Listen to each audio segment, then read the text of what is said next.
Adam Beasley covers the NFL for Pro Football Network. So how did you make this happen? I mean, Beasley used to come on with us all the time. And every time I text him, he's like, sorry, man, I'm busy. And Bees is like traveling the world. He was in India. He was at the Kentucky Derby. He was at the Kaseya Center for the finals. And if I follow him on Instagram, he's in Washington, D.C. Like, Bees is a man of culture. He's flying around everywhere.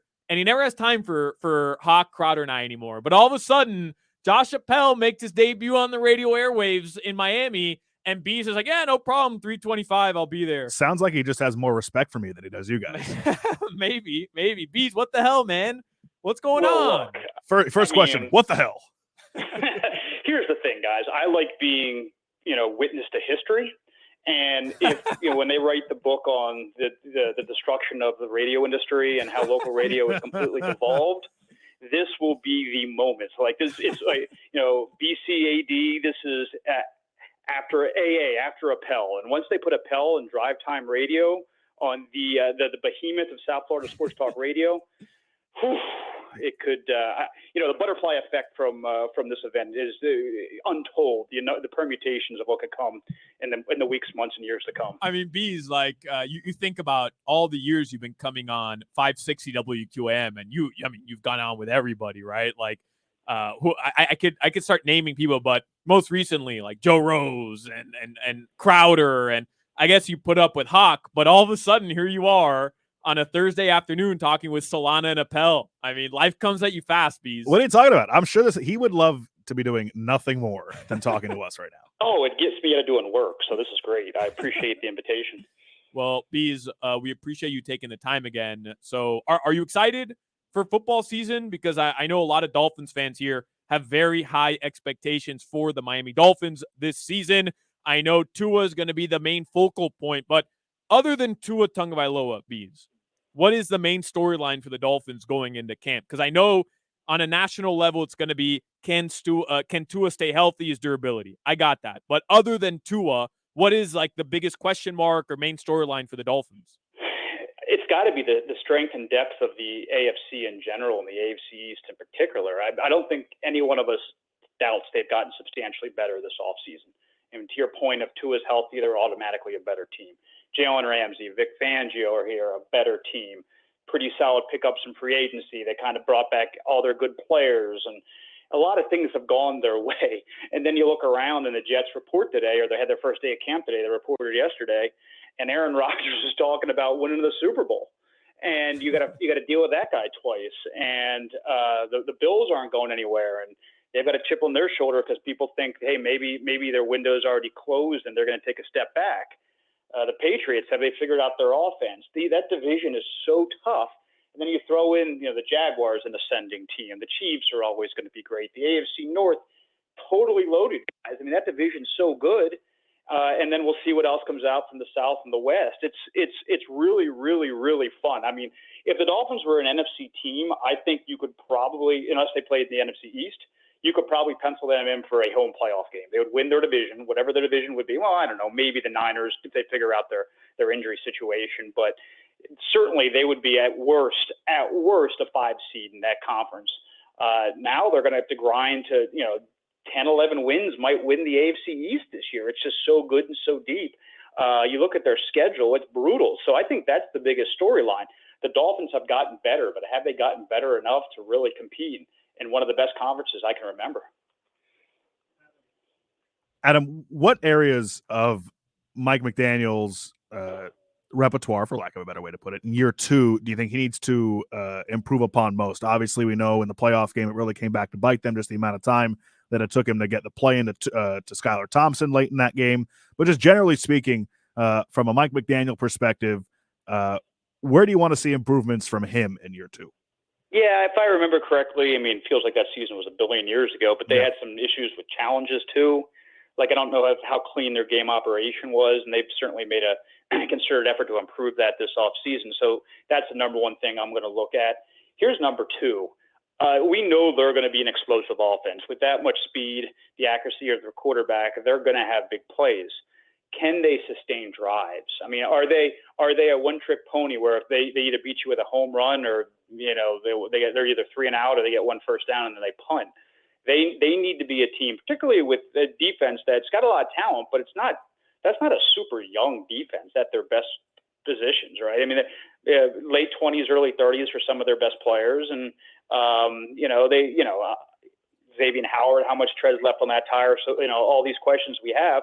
The worst thing that could happen to a team that's very talented, but has some depth issues and some age issues, can they stay off the field? Can the Dolphins offense keep them off the field? I think that's incredibly important.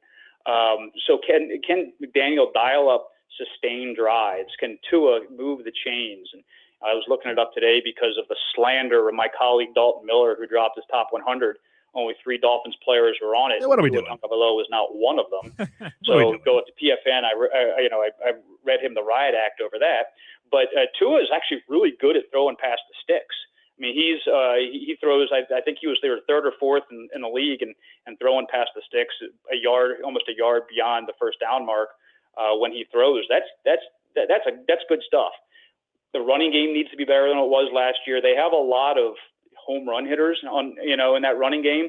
They don't really have many grinders. We'll see if Jeff Wilson can be that guy.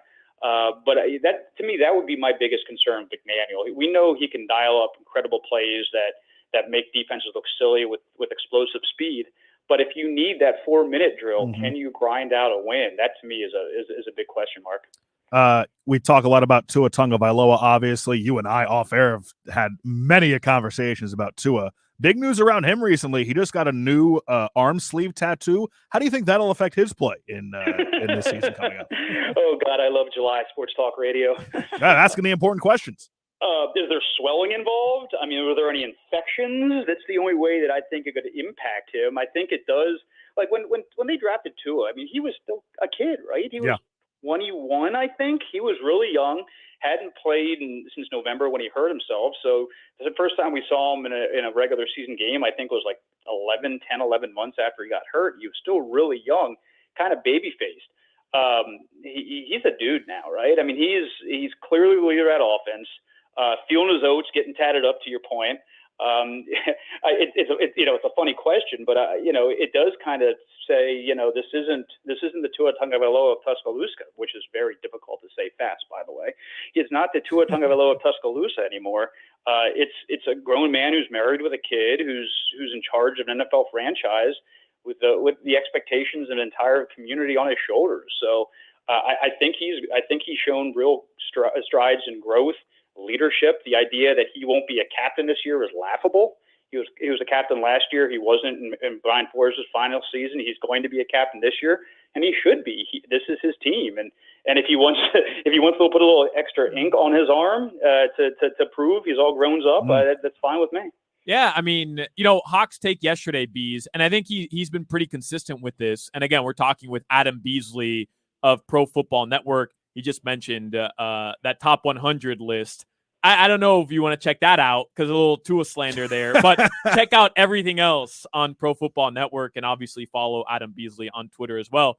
Hawk's take is that Tua, under Brian Flores and maybe even going back to Alabama, was always maybe treated as like this, not sensitive, but like he was this, insulated, like, very soft, insulated, right? controlled. He was insulated. He was sheltered is the word. Yeah. Correct. That's the word. And now, like under Mike McDaniel, we're seeing a different side of him. But then the concussion stuff kind of happens, and the reality is that Tua is not like some soft little kid who needs to be coddled. Like, he's a professional football player. He's a badass. He's a starting quarterback. He won a damn national championship game as a freshman off the bench. And Bees, I think he's getting this tribal tattoo sleeve because it's badass. And he wants to remind everybody, hey, I'm a damn football player. Like, I'm not this guy that's been portrayed. I am a badass, and I'm going to show everybody this year. Yeah, I mean, you could not ask for a better situation than what he's entering this year. I mean, this is he's entering his prime earning point of his career, and he's playing he has. We'll see if it continues. He's played his best football by far of his career. He's got a coach that's one of the best innovative minds offensively in football. He's got easily the fastest collection of weapons in the league. I mean, it's a damn 4x100 relay team on offense. He's got everything you could ask for. And we said this last year. Okay, he's got to prove it, right? Like, you could not ask for a better situation. He's got Tyreek and Jalen and McDaniel. If he can't do it with this, he's not going to do it. Well, he did it. And not only did he do it, he was top 8 in every major statistical category for a quarterback, and number 1 in a couple of really important ones, okay? So he's done it. There's no question about that. I think to your point earlier, the question is, can he do it from a sustained health standpoint?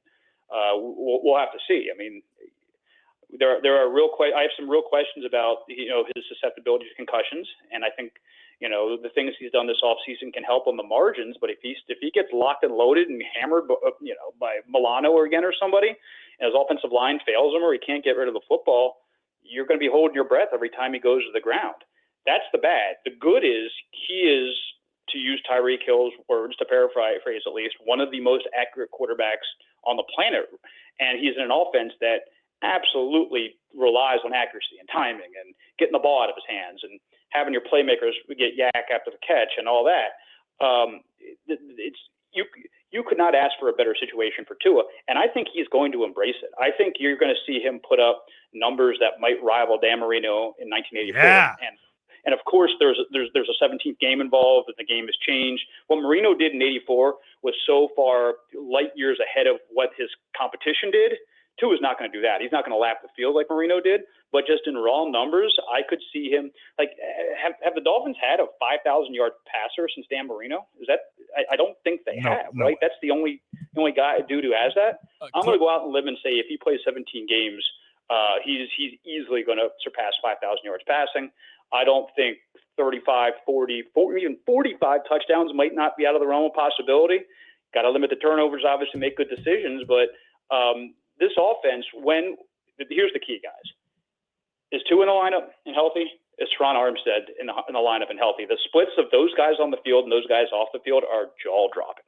Those are the 2 most important players on offense, along with Tyreek Hill, obviously, who's one of the 6 or 7 best players in the league. But you take one of those 2 dudes off the field, and their production just drops. You keep those guys healthy, you keep those guys upright, you keep those guys on the field. This is going to be a top 5 offense and one of the best offenses in Dolphins history. Cleo Lemon didn't throw for 5K? Adam Beasley. I don't know if Cleo Lemon threw for 5,000 yards going back to high school total. Hey, mine. Listen, one of the best moments in Dolphins history, that Ravens game. We put some respect on Cleo Lemon and Greg Camarillo. Was fresh off my employment with the Baltimore Ravens in that game, and that ended Brian Billick's career, right? That game was curtains for him. My dad made us leave our seats. We were walking to the car in the parking lot as Greg Camarillo scored, so I didn't even see the play. Wow. Iconic moment in Dolphins history. That is brutal. Adam Beasley, again, Pro Football Network. Check him out on Twitter and follow his coverage all season long on Pro Football Network. We had a ridiculous hypothetical, Bees, on your way out here, and we're kind of up against it. So I'm just going to kind of throw it your way, and you don't have to get too deep into it, but there was a report that Bill Belichick could possibly be on the hot seat this season in New England. I thought it was ridiculous. Hoch and Crowder both thought there was some validity to it. And with that being said, I tossed out the hypothetical. If Stephen Ross could swap Bill Belichick for Mike McDaniel, straight up swap this season, would he do it? And I want to know, would you do it if you were the Dolphins general manager or owner and you could swap Mike McDaniel for Bill Belichick this season? Would you do it? I mean, there's no doubt that Belichick is one of the best in-game strategists ever, right? Let's not be crazy, okay? I mean, Bill Belichick has forgotten more about football than Mike McDaniel might know, right? Seriously, he's been around forever, and he has delivered in the biggest of big moments. That being said, they tailor this entire roster to Mike McDaniel. There it is. Could Tua have the same success with Belichick that he has with McDaniel? I think that's a legitimate question. You look at those Patriots offenses, though, certainly since Brady left, but even late in the Brady era, there are some kind of howlers they threw out there. I'm not saying Mike McDaniel is a better coach than Bill Belichick. That is silly. Nope, I am. But for this team, for this moment, to me, I think you would be forcing something to make that switch. Adam Beasley, you never disappoint, man. Well, I mean, I wouldn't go that far. Hey, Solana, get him off the air. I'll be happy to come on every day. All right. Boom. Consider it done. Talk to you tomorrow, 2:20. Bees, thank you very much, man. Later. Thank you. Appreciate you. There's Adam Beasley there.